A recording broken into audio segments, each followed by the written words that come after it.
शिव भक्तों के जीवन में एक पैटर्न होता है। जो चीजें बाकी लोगों को इजीली मिल जाती है, शिव भक्तों को किस्मत से लड़ना पड़ता है उसके लिए। उन्हें आसानी से चीजें नहीं मिलती, उनकी लाइफ बहुत कठिन होती है। वो टूट जाते हैं, उन्हें हर तरीके से ठगा जाता है, उनके साथ छल बहुत होता है, उन्हें धोखे बहुत मिलते हैं। वो जो जितना वो भागते हैं ना लोगों के पीछे, क्योंकि वो भोले भाले मासूम होते हैं, ओवर गिविंग नेचर होता है उनका, फिर भी उन्हें ठोकरें मिल और ये शिव होने देते हैं, क्योंकि उसे तब तक वो पटकते हैं जब तक वो सही रास्ते पर ना आए।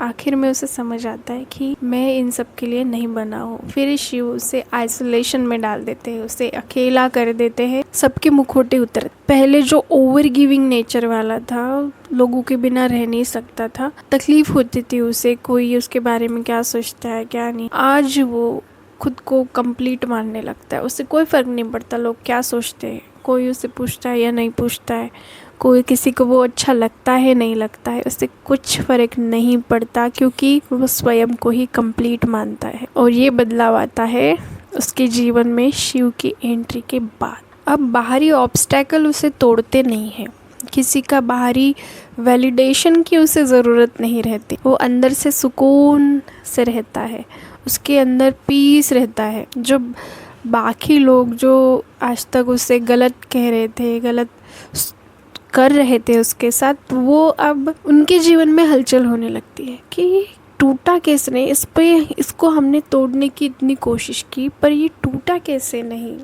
इस बात से वो विचलित रहते हैं, पर शिव भक्त उसे फर्क नहीं पड़ता, क्योंकि शिव उसके भीतर उतरने लग। और जहाँ शिव है वहाँ किसी चीज़ की कमी तो हो नहीं सकती। पहले लोग अपनी गलतियाँ थोप कर चले जाते थे इस पे, ये अपनी सफाई दे दे कर थक जाता था कि मैं ऐसा नहीं हूँ, मुझे गलत समझा जा रहा है। पर अब इस इंसान को एक तिनका भर भी फर्क नहीं पड़ता कि कोई क्या समझ रहा है। इतनी शांति, इतना सुकून भीतर से आ जाता है। वो बस अपने इष्ट पर, अपने आराध्य पर, अपने इंट्यूशन पर भरोसा। लोग ऐसे रहते हैं इनके जीवन में कि ये किसी के लिए कितना भी कर ले, हमेशा इनको कटघरे खड़ा कर दिया जाता है, हमेशा इन्हें गलत समझा जाता है और ये थक जाते हैं खुद को बेकसूर साबित करते करते। हमेशा इनके सच्चे दिल पर, साफ नीयत पर कीचड़ उछाला जाता है। पर महादेव सब कुछ देखते हैं और एक दिन ऐसा आता है कि इन्हें कुछ भी साबित करने की ज़रूरत नहीं रहती। इनकी सच्चाई दुनिया देखती है, इनकी साफ नीयत, इनका साफ दिल दुनिया देखती है। ये है महादेव की कृपा। ये उन लोगों को भी माफ़ कर देते हैं जिन्होंने इनके साथ बहुत गलत, इनके मन में,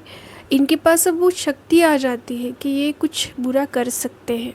महादेव इन्हें सब कुछ दे देते, पर अब वो इच्छा ही नहीं रहती, अब वो मन ही नहीं रहता है, क्योंकि इतनी समझ आ जाती है कि अब करने की शक्ति होने के बावजूद वो ऐसा गलत काम करते नहीं है। ये होते हैं महादेव के भक्त। पर कुछ लोग इनके भक्ति को ढोंग कहते हैं। इनकी जो चुप्पी है उससे भी इन्हें तकलीफ होती है। अब इन्हें वो जरा सी बात पर विचलित होने वाला, हाइपर होने वाला इंसान नहीं नजर आता। तो इनकी नींव हिलने लगती है, तो इसलिए कुछ ना कुछ तरीके वो पैंतरे वो आजमाते रहते हैं उकसाने के। पर इनके उकसाने का अब कोई फायदा नहीं रहता कि भक्त छोड़ देता है सब कुछ, पर महादेव नहीं छोड़ते। वो सब देख रहे होते हैं और वो एक एक को चुन चुन कर उनके कर्मों की सजा देते हैं और फिर इतना ऊपर उठा देते हैं अपने भक्त को एक दिन कि लोगों की आंखें फट जाती है उसकी तरक्की देखकर। ये रिवॉर्ड होता है उस भक्त के सब्र का, उसके साफ नीयत का, उसके त्याग का, समर्पण का। और ये हर भक्त को मिलता ज़रूर है, बस उसमें वो साफ नीयत, वो सच्ची श्रद्धा, समर्पण का भाव होना चाहिए, महादेव पर अटूट विश्वास होना चाहिए।